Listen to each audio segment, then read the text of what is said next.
Namaste, Jai Bharat. I didn't understand why the Bangladesh Army chief was remembering and repeating and reminding the people of the two nation theory which was floated long before. I was thinking what's the need for him to do this? But then things started getting unfolded. He becomes shaky. He is scared. He thinks Balochistan will fall away. He thinks the Pathans will fall away. Except the Punjabis, nobody will stay with him. So he wanted to create a kind of nationalism, saying that people have suffered for two nations. Yeah, you created two nations, and look at where you are and where we are. So look at Bharat. You say that our religion is different, we are different, we are different. Okay. If you keep your perspective focused on difference, you will go to infinite regress. I told you even before. You will go to infinite regress because it's never ending process. You can read difference to any extent between two fingers of you. Yeah, that will make sense even there. So you talk about difference. You say Muslims can't coexist with Hindus. And how about those Muslims living in Bharat comfortably? Do you think they suffer? You want to say that they suffer. They are denied what? What's the difference between a Hindu and Muslim or any other religion in Bharat? We don't have any difference. We don't keep any difference. We have been coexisting, and the epistemology of coexistence is right in the Vedas. You are the one who create differences. You are the ones in Pakistan who feels differences. We don't in Bharat. We don't feel difference because we are not thought of creating, maintaining, and making differences. We are not so. It makes no difference when there's a Muslim sitting next to me in the class, or a Muslim sitting next to me in the university where we teach. It doesn't make any difference. It doesn't make any difference to him. It doesn't make any difference to me. It doesn't make any difference to our families. So long as we interact, and we are happy to get somebody with a different religion. That's the attitude of Bharat. We are happy to interact with somebody from a different religion because we get to understand how the way of living, and we get to learn from one another. This is how he is. Of course, our Vedas taught us Egam Satvi Prabhakadha Vadandi. And the Vedas also taught us Vasudhaiva Kutumbakam. And the Vedas also taught us Ano Bhadra Kratavo Yanta Vishwata. Ekam Satvi Prabhakadha Vadandi means there is only one truth. Though people in their scholarship speak of the same truth in different language, different manners, different perspective. That's it. The truth shall always remain one. That's taught to us by the Rigveda. And Vasudhaiva Kutumbakam. And the entire cosmos is one family.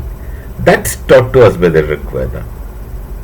Ano Bhadra Kratavo Yantha Vishwata. Whatever is noble thoughts, no matter by whom, no matter from which part of the globe, are to be welcomed. That's taught to us. That's taught to us by the Rigveda. And that is a Sanskriti upon which we exist. Hindus, Muslims, Christians, all alike. Because the Sanskriti is not confined to your religious faith system. Sanskriti is an integral part of your existence of consciousness. Religion is your practice, your faith system. And a religion is supposed to adopt the Sanskriti of the land where it functions. No religion brings culture along with it. The religions, when they go from society to society, shall only bring faith system and rituals. It is all those kind of things. That makes no difference. And in turn, when the religion moves from one society to another society, it shuns the culture of the society and enters into a different society and adopts and amalgamates itself into the culture of that new society. This is how religions move. This is how religions get practiced in different societies. That's how the same religions are appearing differently in different societies. Look at the Bharat originated religion, Buddhism. Even the Hindu Dharma originated in Bharat, which was practiced in different parts of the world in their own Sanskriti, with the background of their own culture. And Buddhism had become Taoism, in Taoism and Zen, this one Confucianism in China, it has become Zen Buddhism, etc. In Japan, it has its own variant. In Thailand, it has its own variant wherever it is. They have their culture, which is different from the Bharatiya Sanskriti. But of course, we are taught how to respect one another. That's a different case. It makes no difference to us. Your culture is different, my culture. It makes no difference to us. We are taught to respect because our epistemology is like that, which are provided in our Vedas, of which you have no idea. But you start hating right from the time of the Mughal rule in Bharat. The same language we spoke, you started writing in Persian script. Whatever your ancestors, your ancestor Hindus do, you just do the opposite of it. It's a long story of difference reading. The difference perspective you created because you have an identity crisis. Precisely, that's what Pakistan also has. You have an identity crisis. But why the Pathans don't have that identity crisis? Why the Baluchis don't have that identity crisis? Why only the Pakistani Punjabis have that identity crisis? Ask yourselves. And this Munir is also a Pakistani Punjabi. Now he speaks about two nation theory. He gets shaky. He thinks Baluchistan will fall off. He thinks the Pathans are, of course, they're already giving them good, will fall off. So now, this is the kind of thinking that leads us. And then he says the history should be taught. This kind of history should be taught to children. Yeah, you have been teaching such history for the last 70 to 80 years, and look what you have created. You created zombies who are not hardworking people, who are not loyal to themselves. At least one should be honest to oneself. Even that you don't have. You're not even honest to yourselves. You don't speak truth to your own self. Think about speaking to others. This is a creation. This is what you have created. It's a semblance of mistake. Pakistan is a semblance of mistake. You fell away from Bharat. You forgot your identity, you forgot your ancestry, and you see where you stand.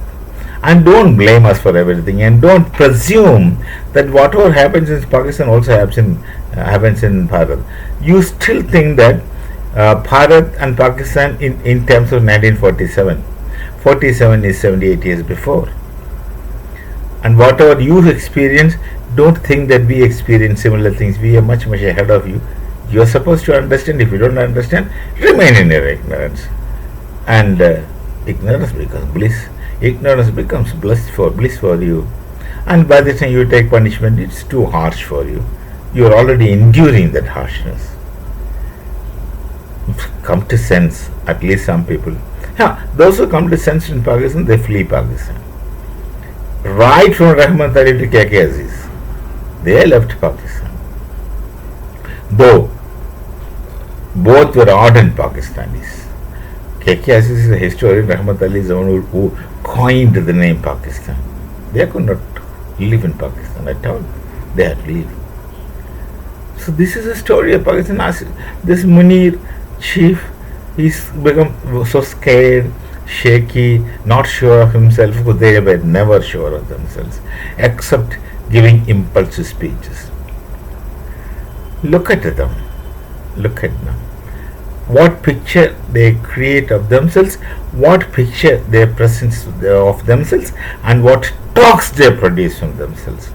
It is repugnant, such talk. You know how shallow, how empty, how meaningless they are. What will anyone call them? You can imagine. We shall meet again with some other thoughts. Namaste. Jai Bharat, Jai Sri Ram.